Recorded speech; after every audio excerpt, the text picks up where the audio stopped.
वो न शिव को मानते हैं और किसी को नहीं मानते, वो केवल, और वो वैष्णव कौन, जिसने घर त्याग दिया हो। जो गृहस्थ हैं उनको तो जब से तिथि का पारण चालू होता है, जब से तिथि चालू होती है, जब से ही व्रत रख लेना चाहिए। जितनी अवधि की वो तिथि होगी उस तिथि को उसके साथ में कर लो। द्वादशी के साथ में यदि वापस से हो गया तो प्रदोष का व्रत भी लग जाता है ना। प्रदोष व्रत करोगे तो फिर कब करोगे? और यदि हम लोग यूं के अरे ये तो बामण हमने धंधा खोली रखा है साहब, कोई कई के कोई कई के कोई कई, हम आपको बताना चाहते हैं यदि हमने धंधे खोल रखे हैं तो फिर पूर्णिमा के दिन ही चंद्रमा पूरा क्यों होता है? बताओ ना। फिर पूर्णिमा के दिन चंद्रमा को आधा ही दिखना चाहिए, लेकिन तिथि वार नक्षत्र ग्रह लग्न मुहूर्त इन पांचों चीजों को मिलाकर के पंचांग बना है। और तुम्हारे घर में तुम्हारे बाप दादा, तुम्हारे परिवार के लोग जिस चीज को मानते आए हैं उस ब्राह्मण के पंचांग को मानते आए हैं। आज से 1 साल बाद में जो सूर्य ग्रहण चंद्र ग्रहण होगा वो इतनी बजकर इतने मिनट पे होगा, उस पंचांग के अंदर लिखा हुआ है।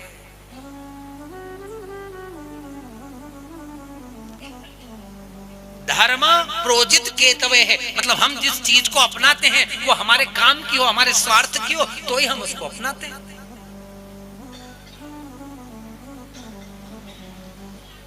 आज शास्त्रोक्त बात करना लोग, मैंने कहा मनमुखी जो होगा वो खुद का भी पतन करेगा और सुनने वाले जजमान का भी पतन करेगा, लेकिन जो शास्त्र मुखी होगा, जो शास्त्रों की बातें करेगा, देखो वेद मुख्य है, धर्म वैदिक धर्म है, सनातन परंपरा है, वैदिक धर्म है, हिंदू सभ्यता है। तीनों चीजों को अलग अलग अलग अलग, तीनों चीजों के मायने अलग है। लोग कहते हिंदू धर्म, सनातन धर्म, सनातन परंपरा है, हिंदू सभ्यता है। हिंदू घाटी की सबसे पहले हमारे यहाँ आए तो हिंद प्रांत के अंदर जो हिंद सभ्यता थी उसको लेकर के धीरे धीरे धीरे धीरे धीरे हम सबने तीनों चीजें एक कर दी। अरे चलो, सब चीजों का अपनी अपनी जगह स्थान है, सब अपने अपने हिसाब से रहते हैं भारत भूमि। लेकिन जो वेद कहते हैं, वेदों ने क्या निर्णय किया? वेदों ने यही निर्णय किया कि वेद की भाषा यदि आप नहीं बोल सकते तो भगवान कहते हैं कि ब्राह्मणों सुमुखमासीद, कि जो वेद पढ़ता है, वेद पढ़ाता है, ऐसा ब्रह्म को जानने वाला ब्राह्मण मेरा मुख है, मेरे मुख से उत्पन्न हुआ, वो धीरे धीरे ब्रह्म हो जाता है। ब्राह्मणों मुखमासीद बाहु राजन्यकृतः। यदि कोई आदमी अपने मुंह से धर्म की रक्षा ना कर पाए, शास्त्रों से रक्षा ना कर पाए, तो फिर परमात्मा ने हाथों को ताकत दी। बाहु, बाहु मतलब हाथ, राजन्यकृत, ये बाहु जो है राजा का परिचायक है। इसलिए तो उन्होंने कहा सबसे पहले आदमी मुंह से बोलता है, बाहु बाद में आती है। भगवान ने कहा बाद में, सबसे पहले वेद, सबसे पहले ब्रह्म, ब्रह्म वाक्यम जनार्दनम। इसीलिए बोला भगवान को कि ब्राह्मणों सुमुखमासीद बाहु राजन्यकृतः ऊरु तद्वेश जद्वेश। ये ऊरु जो है पेट, पहले मुख से आदमी को शुद्ध बोलना चाहिए। पहले यदि ये मुखमंडल आपका अच्छा होगा, यदि आपके इस मुख से जाने वाला आहार यदि आपके पेट में जाएगा तो वो शुद्ध होगा। देखना आप जो सेठ होते हैं उनके पेट बड़े बड़े होते, वैश्य, खाए पिए के क्या बोलते हैं, खाए पिए के गाल और नहाए धोए के बाल दिख जाए तो समझोगे हाँ ये सेठ है और ये अप टू डेट है। शास्त्रों ने निर्णय किया है ब्राह्मणोस मुखमासीद बाहु राजन्यकृतः ऊरु तज्जद्वेषः पद्भ्यांग शूद्रो वजायत। ये जो पैर है, पर न तो आज तक किसी ने ब्रह्म को पढ़ा है, कोई ने कोई का मुंह पढ़ा, कि तमारो मुंह पड़ू साहब, तमारी बाएं पड़ू, ऐसा कोई नहीं बोल, तमारो पेट पड़ू, ऐसा कोई नहीं क्यों, तमारो पांव लगू साहब, पांव पड़ू। पदव्यांग शुद्रो अजायत, ये पैर जो है शरीर के अंदर, ये चलते भी हैं, फिरते भी हैं, ये उस स्थान तक ले जाते हैं जो भगवान की कथा हो रही है। यदि पैर काम नहीं करेंगे ना, तो परमात्मा ने कहा कि ये पैर जो है शरीर के सबसे महत्वपूर्ण अंग हैं, ये क्योंकि चल करके जाते हैं। दुर्वासा ऋषि जब आए तो दुर्वासा ऋषि ने कहा कि देखो भैया, आज एकादशी हो गई है और एकादशी के बाद में द्वादशी का पारायण मैं तभी करूंगा, इस यज्ञ की पूर्णाहुति में तभी करूंगा जब कोई ऐसा व्यक्ति आकर के मुझे भोजन कराए जिसने 100 अश्वमेव यज्ञ किए हों। अब तो भगवान कृष्ण, पांडव और सारे के सारे उस राज्य में जितने भी लोग थे, साधु थे, संत थे, महात्मा थे, राजा थे, वो सब के सब आकर के, इंद्र भी आया। इंद्र ने कहा मैंने भी 99 अश्वमेव यज्ञ कोई फल प्राप्त किया है, 100 का तो मेरे पास में भी नहीं है।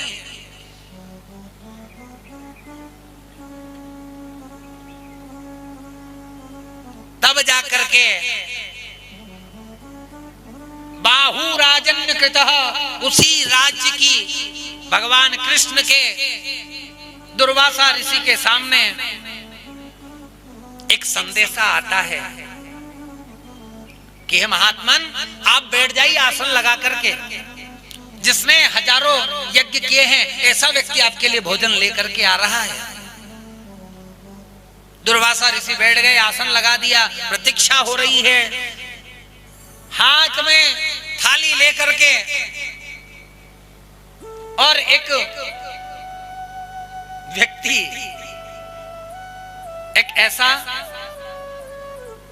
हाथ में थाली लेकर के जब आया तो दुर्वासा ऋषि देखते से ही दुर्वासा ऋषि की आंखें खुली की खुली रह गई।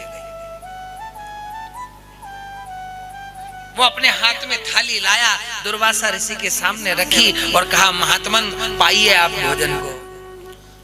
दुर्वासा ऋषि कह रहे हैं अरे बेटा, तू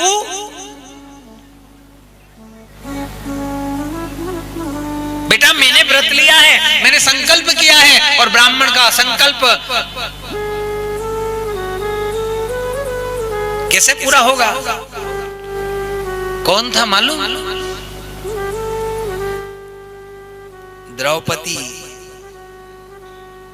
हाथ में थाली लेकर के वो द्रौपदी भगवान दुर्वासा के सामने आती है और कहती है भगवान आप भोजन कर लीजिए। दुर्वासा ऋषि ने कहा बेटा तू, मैं संकल्पधारी हूँ, मैं भोजन नहीं कर सकता। दुर्वासा ऋषि ने कहा अरे बेटा, मैंने संकल्प लिया है जिसने 100 यज्ञ किए हों, मैं उसी अश्वमेव यज्ञ के हाथ किए हुए राजा या कोई भी जीव हो उसके हाथ से भोग लगाऊंगा, उसके हाथ से ही भोजन करूंगा।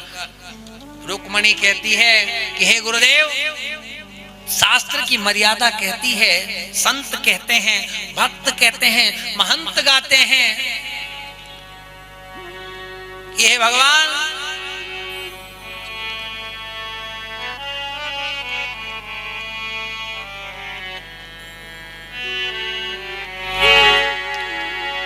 कि संत मिलन को चालिए तज माया बीमार। संत मिलन को चालिए तज माया बीमार। और जो जो पग आगे बढ़े तो कोटि यज्ञ समान।